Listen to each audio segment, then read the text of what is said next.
This is Nettie Gohlke, and today we are sitting down and talking with her because she and her husband Herb are charter members of this church. And Nettie, I don't know, were you the chairwoman of the Altar Guild? Or were you in charge of it, or just part of it? Well, I got the ladies together, She yes. got them together, yes. so I think she was running the Right. Altar Guild too.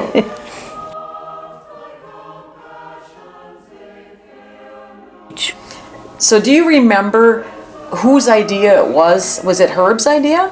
No, to start the To church? start the church in Heartland? No, actually it was the Barkows. It was okay. Herb knew Augie Barkow, that's Dick Barkow's father. Sure. And so Herb got this call from August Barkow saying, you know, he knew we had moved out to the lake.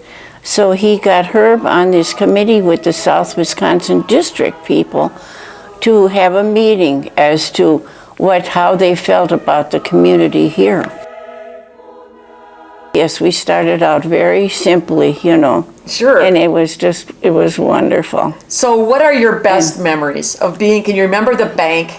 The bank, I sure do. I mean, you know, it was small. It was a little basement, and here, you know, our small band of Christians were together. It was wonderful. But as far as starting, but the Altar Guild I called us God's housekeepers. There you go. And, you know, and we just had a good time. And of course, I took all the linens home and laundered them and ironed them and with tender, loving care. Of course. Yes. Very beginning. Yes, from the very beginning. And it's just been wonderful watching it grow. It was just, and watching the community change, and such a blessing. And then, of course, that we then started the high school here, and then the church,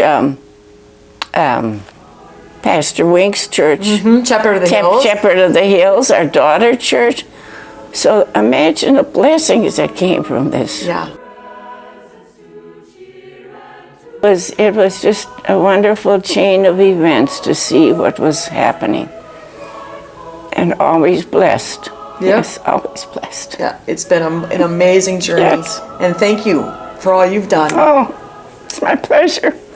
My pleasure.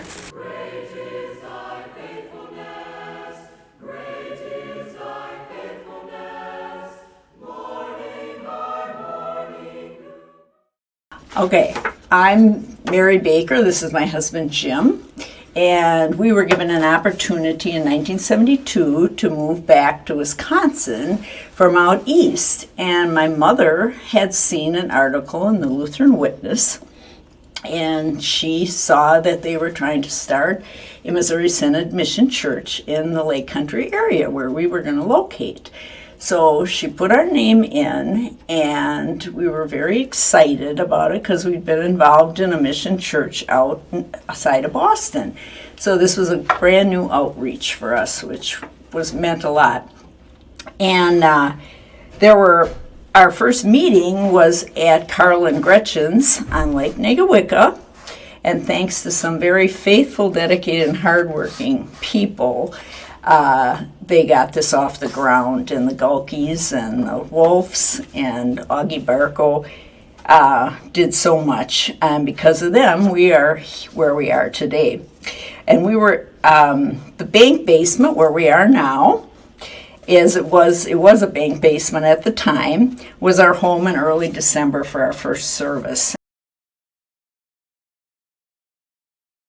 Shortly after we started the church and got it going, our son Doug was born, and he was the first baptism that took place in our new church.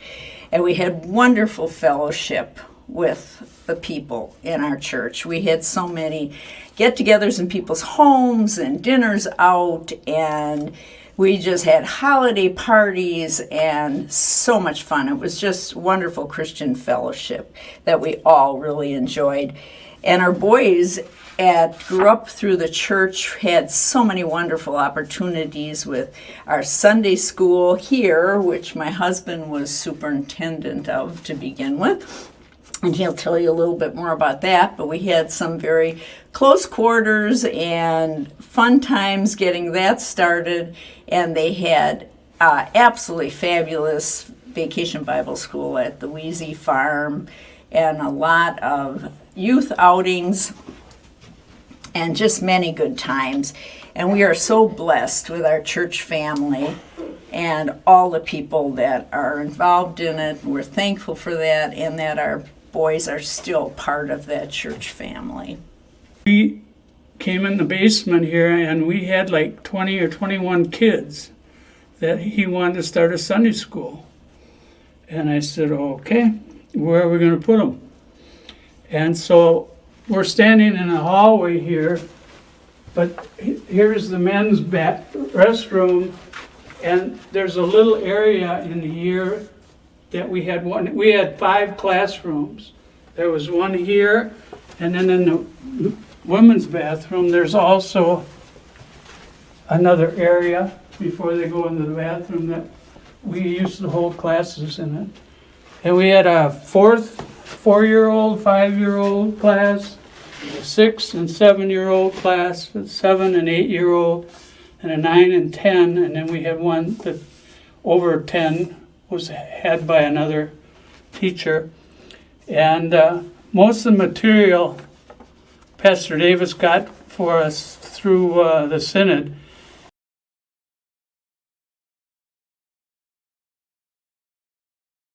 This is another area which we had for one of the classrooms. And so I think that, I can't remember, but I think there was 3 or 4 or 5 kids in each class. And I can't remember when we had it, if we had it before the service. I think that Pastor Davis had a little children's deal before the service, and then they were released to come to their classes with the teachers.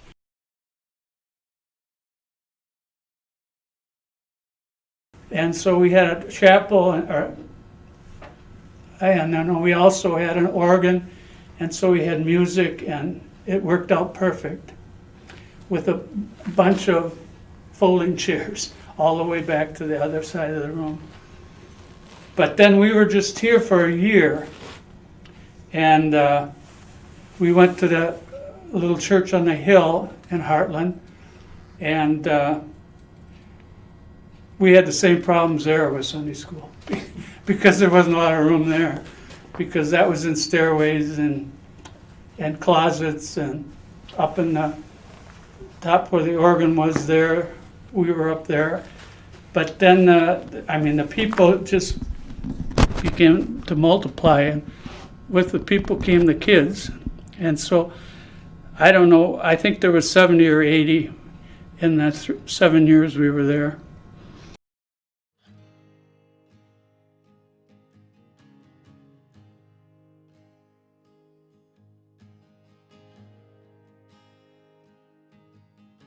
Here we go, Ann. In 1979, I used this shovel and put it in the ground to start this building for Divine Redeemer Church. And it's a great progression from 1972 when we started working to build this great facility, right? Right. All right. You remember back in 1972 how we started? Well, we had just come back from Waco, Texas. Louis went to law school down at Baylor University and came back here to start law practice with his dad. And in the meantime, my dad, Herb Gohlke, had been among the group that was working to start a mission church here in the Heartland area. I remember going to the bank basement at the National Bank in Heartland. We had our services there on Sunday, and of course the bank was in operation. So on Saturday afternoons we had to go and set up that basement with the chairs, and one of our charter members, Art Fett, had built a pulpit and a lectern. He was a carpenter, and we put those out. The services there were very meaningful, and we also had a Sunday school. I was the teacher for some of the younger kids, including second grade, because I know I continued in second grade. But my classroom was held in the ladies' room down on the lower level of the bank. That's where we sat. There were only about, just a handful of kids. So it was fun. We made do. And there were other classes on the stairways and wherever we could find. In a closet, I think there was one. And it was just a wonderful beginning to the church where, in the basement, think about it.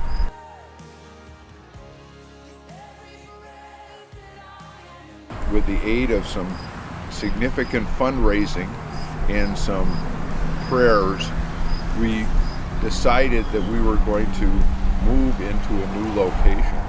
And the church basement was not quite big enough. And fortunately, we did grow over time and filled all the chairs in the church basement. And we went to a new church. And the church, by the grace of God, became available. And we moved over to the church in Heartland. I can't remember what it was formerly before we moved in, but it was a neat facility, and we decided that we were going to buy it. And I remember drafting or helping draft the offer to purchase to buy that church, and the price was right at the time, and Dick Barkow pushed this forward and made it work.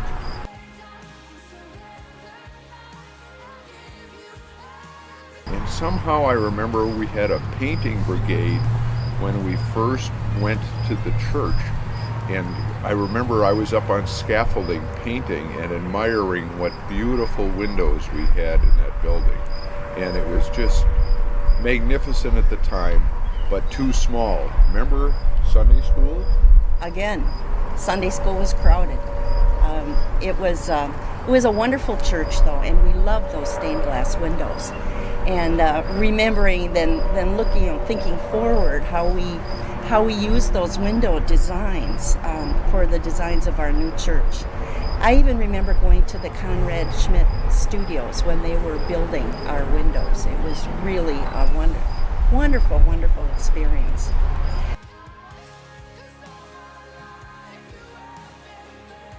It was exciting to be a member of a mission congregation and to see how it grew. We also remember walking from that bank basement to the church. I call it the church in the cemetery in Heartland. Our whole group walked there. That was a pretty awesome experience. Another thing I remember about this building was the day that we came to see the steeple put up. The steeple was lying out here in the parking lot, and to see that thing go up, it's cool. Amazing.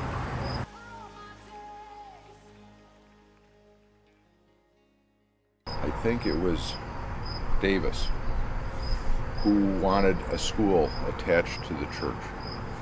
And I just remember the meeting after meeting of how we were going to raise money for a school after we're still paying the bank for this church and building.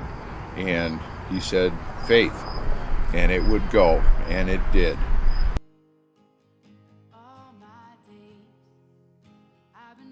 We always have to thank the number of people that spent hours and hours working on the building committees and the finance committee and the fundraising committee. We had committees after committees, and these people were very dedicated over the years, and it never ended. It never ended. And Davis, our pastor at the time, did a magnificent job as a mission pastor, getting us going and motivated, over-motivating many of us. Doug Carpenter and the music, we would have never thought of spending the kind of money he wanted for organs and music, sheet music. I mean, stuff that you never thought of. And he kept pushing and pushing, and it worked. And Pastor Al, when he came, boy, another dynamo. We were just blessed by people that had the initiative and the drive to push this forward. And it's where it is today, and we're blessed. 50 years. Right?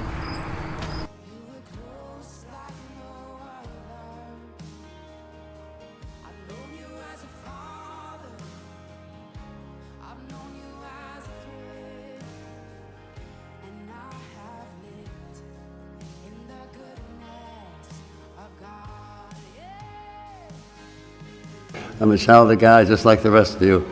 My name is Dick Barkow. Because you're going to see as the story unravels that how God worked in many ways in all our lives, and putting things together.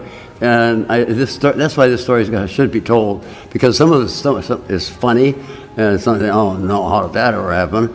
And you always talk to yourself, coincidences? No, there are no coincidences in my life. They're all God moments.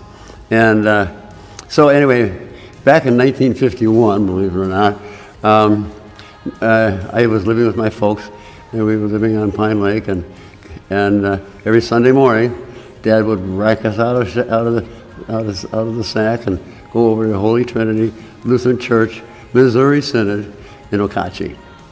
Now that was our pattern for a good 20 years, and the reason I told you that is because what happened then after in 1971, one Sunday after in the summertime, the pastor said that their church had changed affiliation from Missouri Synod to FAL, Federation for Authentic Lutherans.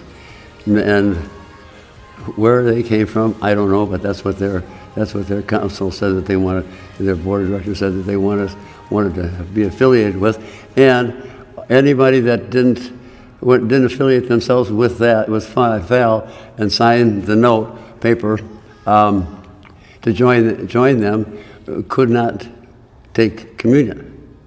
Now, after 20 years of going to that church, that didn't sit too well with our family, especially my dad.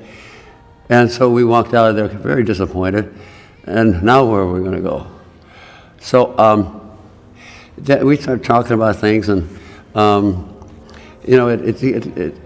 it was a summer church for my family, so we had our church at our Redeemer in Wauwatosa.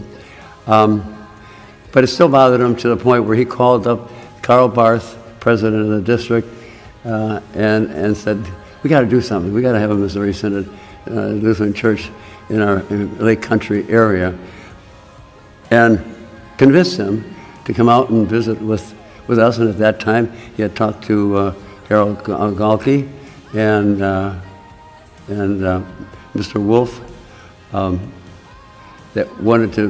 They were Missouri Synod families, and they lived over in Beaver Lake, and they all wanted a church like my dad, and so they got Carl Barth to come out, and we all visited together. And after a couple of times of meetings with other people, one of them was Bernard Robbie, who was the mission director at Pastor Robbie at the district, and so he came along to kind of guide us through some of the steps to form a church.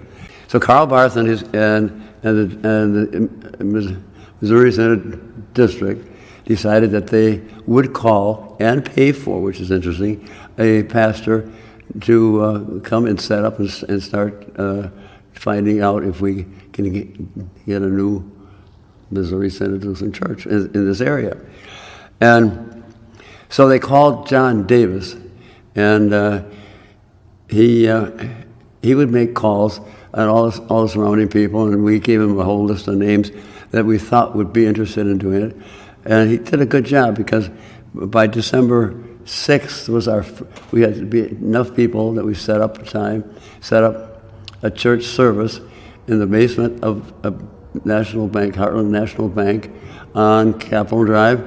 And by that time we had quite a following already. We had 150 people, 125 people, and one of them was a good man that was a carpenter, and he, Arthur Fett, and Lorraine, his wife, helped us out quite a bit, and Art made the altar a movable altar. Okay, so that we had our first church service on December 3rd, 1972. And that's when we had it in the basement of the bank. We had services from then on in the basement. very much like we do here in the gym, setting up the chairs, taking them down, setting the altar up, taking it down. And that didn't last very long because we got kind of tired of it, and we first of all we hadn't formed an official church, so we had to get our constitution organized, and they set up a board of directors and elected me president. They had no idea what they were in for that, and away we went. It grew. We had services, and we had more people keep coming, and we just knew we had to find another place to worship because we were just getting too crowded. And we were having Sunday school in little corners of that basement of the bank, and in that interim, I had a chance to get in touch with some of the people over at Our Savior's Lutheran Church, and I found out that they had just built a new church and were moving in shortly. They were on the north side of Heartland, and they were leaving a really nice little church vacant. It was for sale in the middle of the cemetery on the west side of Heartland. And so I quickly started talking to them about when we could move in and when we buy it. Well, they sold it to us, and their asking price, and we paid $15,000 for that building. Well, worth a lot more than that. But we were so thankful for that, and they thought it was from a missionary outreach for having another church in the area. The time went fast, and so we were only at the basement of the bank for a year. And this is the fun part. We, December 3rd, we came to our basement of the bank. Everybody grabbed some papers, books, hymnals, all that, and as much whatever we could carry, and we walked from the basement of the bank to our new old church. And there we were very happy and repainted and did a whole bunch of stuff and cleaned it up. And the fun that we had in the fellowship was kind of a miracle in of itself. And little parties, sprung up in between. We had a barn dance, and other people had gatherings at their homes and all that kind of stuff. And it was a close-knit group because it was small, and it was the mission, and it was really, really heartfelt. So now here we could see the feeling what was going on there, and we were growing there and growing more and more. The hunt was on. The hunt had to go on for a new church, for a new place and a new facility. And this was a big undertaking because we knew the size we had to have, and we couldn't stay in this little church now that sat less than 100 people. Meantime, I had bought a farm in Shaniqua, and I had gotten to know a lot of people, and a lot of directors on a small little realty company called Provident Realty Company, which their purpose was to preserve the area all around Pine Lake and the surrounding area. In other words, not to have any commercial buildings, no offices, no stores, no gas stations, and all that kind of stuff. So that's what and I knew this, and I knew that this property that we're on right now would never be developed, in any kind of a commercial way. And I talked to some of my friends, and Mr. Ben Bugby and Tony Asmuth and a couple other people that were not church people, but they wanted a good setting into coming into Shaniqua. And they said, Dick, maybe a church wouldn't be a bad thing to have as an entrance into Shaniqua, and it would set off a nice. It just would be a nice thing to have. But he said, we'll sell that to you with the condition that there will be no cemetery, which didn't bother any of us because we didn't want to take care of a cemetery anyway. And the deed was made out to the district, and Carl Barth signed it and paid for this area. It was $28,500. in those days, that was a fair amount of money. It was a big commitment from the district to spend that on what they didn't know. But they knew they had a good following already, because by this time we had well into 300 people. So he had a going church. We had the church in a little while, in another year or so, that we garnered enough money to pay off the district, and by that time, then that was our land. So we hired an architect, Rugnop and Lambert, from New Berlin, and with the instructions to give us a traditional type church. And before we could start construction and all that kind of stuff, we had to have $50,000. Now, $50,000 in those days, and it was a lot of money. Now, where we're going to get that? It could be a long time. It could be a couple of years. That wasn't going to happen. We just had to do something. So, another God moment coming up. I was in Milwaukee at a business meeting at Milwaukee World Trade Association, and had a nice little meeting with a man that I hadn't met or seen in a long time, named Pete Hessler. And Pete and I got together, and we were sitting there talking about business and all that stuff. And finally, I just said, what else do you do? Where do you live? Well, he said, I live out in the Lake Country area out in Heartland. Well, I live in the Lake Country area in Heartland. And he said, I'm president of a church. And I said, well, I'm president of a church. And he said, our church, there's a group of our people in our church that want to divide and move on and get their own church. And we're looking to buy a church. And I said, we're looking to sell a church. And so we're sitting at the bar and having a drink. God works in many mysterious ways. And here we sold, and he bought, our little church. And I said, because first of all, everybody in Heartland knew that we bought this, and there wasn't anybody that didn't know that we paid $15,000 for this church. We had to have a lot more than $15,000. And so I said to Pete, we got to have $50,000. And he said, I think we can do that. It's worth it. And so, yes, we'll do that. I'll go back to my board. Dick said, I'll go back to his board, and we'll make this thing happen. And in a short period of time, we had a sale consummated with the Congregational Church. And another story on God moment got closed, because here we are. We had the church. We had the construction people ready to go. And so I went over to visit Bob Nagy, president of Spancrete.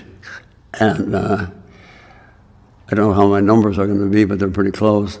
I said, Bob, we're building a church. Yeah, I said, this is going to be a great church. We were so looking forward to being part of this and all that kind of stuff. And I said, we had, we designed the church. And I said, well, by the way, what's your largest, piece of Spancrete that you've got? And he said, oh, I don't know. I know I got a bunch of it out there in the yard. It's got to be 47, 50, 52, 53 feet long. And I said, you know what? You're not going to believe this. Another God moment. Our architects say that our building width is going to be 50 feet long, wide. Can you imagine that? He said, yeah, Dick, I can imagine that. And he said, yes, you got your concrete, you got your Spancrete, and you also got your basement, and you also got your balcony. So that's how that all happened. It has windows. And my mother and dad, they were part of this, but not members. They had their members in our Redeemer in Wauwatosa, but they wanted to contribute something, which they contributed to the glass that's behind me. And my mother said, I want to do this for a special reason. And we allowed people to put their names on there, but we encouraged that. And she said, someday my grandchildren, great-grandchildren, are going to see where their grandfather and grandmother, where they had their heart. Here's my blessing, and here's my thought for the congregation today. Instead of saying we did, then look what happened. To those that much are given, much is expected. And we all know that. because you can see what happened. Now here's the deal. We had the land, we had a lot of stuff given to us, and we're so thankful for all that. We got funding, and now you've got all of this, but go out and serve the Lord. More people are needed out in the community, in Bible classes where people are needed, in the church services. We got plenty of room, and we got to fill this house. Go get them. I've known you as a father. I've known you